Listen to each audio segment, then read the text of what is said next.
قرآن مجید کا سورہ نمبر 69 سورہ حاقہ۔ بنام خدائے رحمان و رحیم۔ حتمی وقوع پذیر، وہ حتمی وقوع پذیر کیا ہے؟ اور آپ صلی اللہ علیہ وآلہ وسلم کیا جانے کہ وہ حتمی وقوع پذیر کیا ہے؟ سمود اور عاد نے اس کھڑکا دینے والے واقعے کو جھٹلا دیا تھا، پھر سمود کو تو اس طغیانی حادثے سے ہلاک کر دیا گیا، اور عاد کو ایک سرکش طوفانی آندھی سے ہلاک کر دیا گیا، جسے اس نے مسلسل 7 راتوں اور 8 دنوں تک ان پر مسلط رکھا۔ بس آپ صلی اللہ علیہ وآلہ وسلم ان لوگوں کو وہاں دیکھیے، اس طرح پڑے ہوئے گویا وہ کھجور کے کھوکھلے تنے ہوں۔ کیا ان میں سے تجھے کوئی باقی ماندہ نظر آ رہا ہے؟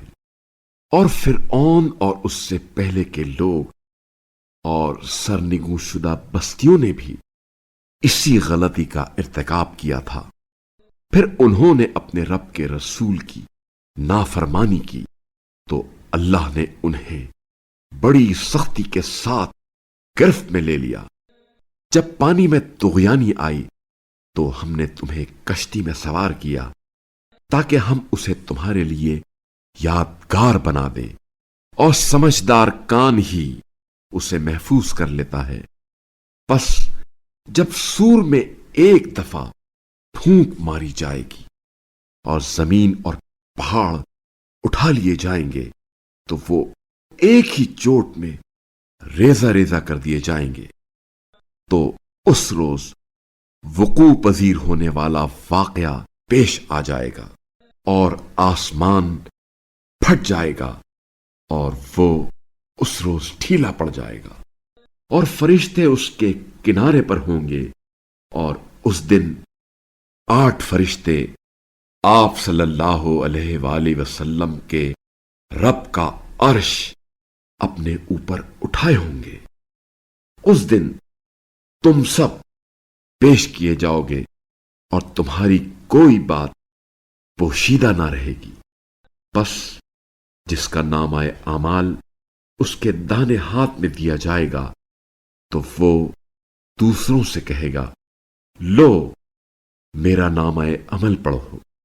مجھے تو یقین تھا کہ مجھے اپنے حساب کا سامنا کرنا ہوگا، بس وہ ایک دل پسند زندگی میں ہوگا، بلند و بالا جنت میں، جس کے میوے قریب دسترس میں ہوں گے۔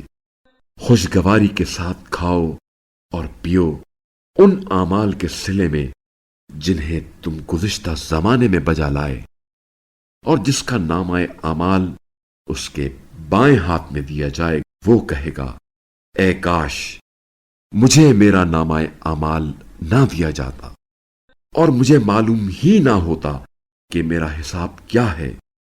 کاش موت میرا کام تمام کر دیتی، میرے مال نے مجھے نفع نہ دیا، میرا اقتدار نابود ہو گیا۔ حکم آئے گا کہ اسے پکڑ لو اور طوق پہناؤ، پھر اسے جہنم میں تپا دو، پھر 70 ہاتھ لمبی زنجیر میں اسے جکڑ لو۔ یقیناً یہ خدائے عظیم پر ایمان نہیں رکھتا تھا، اور نہ ہی مسکین کو کھانا کھلانے کی ترغیب دیتا تھا، لہذا آج یہاں اس کا کوئی دوست نہیں ہے، اور پیپ کے سوا اس کی کوئی غذا نہیں ہے، جسے خطا کاروں کے سوا کوئی نہیں کھائے گا۔ پس مجھے قسم ہے ان چیزوں کی جو تم دیکھتے ہو، اور ان کی بھی جنہیں تم نہیں دیکھتے ہو۔ یقیناً یہ ایک کریم رسول کا قول ہے، اور یہ کسی شاعر کا کلام نہیں ہے۔ تم کم ہی ایمان لاتے ہو، اور نہ ہی یہ کسی کاہن کا کلام ہے، تم کم ہی غور کرتے ہو۔ یہ رب العالمین کی طرف سے نازل کردہ ہے، اور اگر اس نبی نے کوئی تھوڑی بات بھی گڑھ کر ہماری طرف منسوب کی ہوتی تو ہم اسے دائیں ہاتھ سے پکڑ لیتے، پھر اس کی شہرک کاٹ دیتے، پھر تم میں سے کوئی مجھے اس سے روکنے والا نہ ہوتا، اور پرہیزگاروں کے لیے یقیناً یہ ایک نصیحت ہے۔ اور ہم جانتے ہیں کہ تمہارے درمیان کچھ لوگ تکذیب کرنے والے ہیں، یہ تکذیب کفار کے لیے یقیناً باعث حسرت ہے، اور یہ سراسر حق پر مبنی یقینی ہے۔